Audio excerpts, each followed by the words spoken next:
Yan, para-paraan lang yung paggawa ko ng paggawa ko ng OPP live. So, kailangan talaga kasi maging consistent. Tumatanda na ang tao. Ayan. O, diba? Yan. Presentation. Boom! Ganun.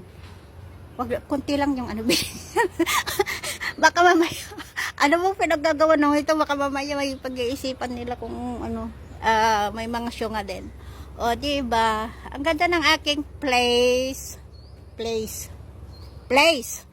Mamaya magugulo na naman si Google sa transition ng words ko. Bulol. O, diba? Parang bulol. So, yan. So, dito naman lang ako nagtatamba. Ayan, ang dami kong bit-bit. Yan, mga bit-bit ko yan. So, bit-bit ko ito na pumunta dito sa aking site. Alone. Still alone. So, yan.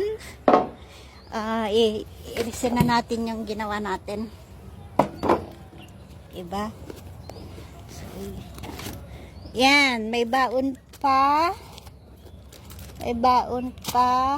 Asan na yung isa na baon ko dyan? Nasaan ka na?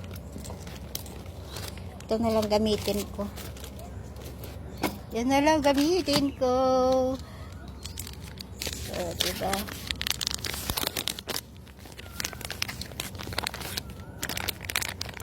Dala-dala ko dyan.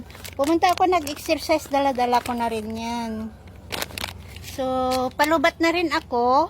Kaya, inuna ko muna mag-UPP kaysa mag-exercise. And then, after this, mag-exercise na rin ako. So, yun lang. Para-paraan lang, diba? Yan. Kailangan maging malinis pa rin itong aking whiteboard. Pakakaingatan kita.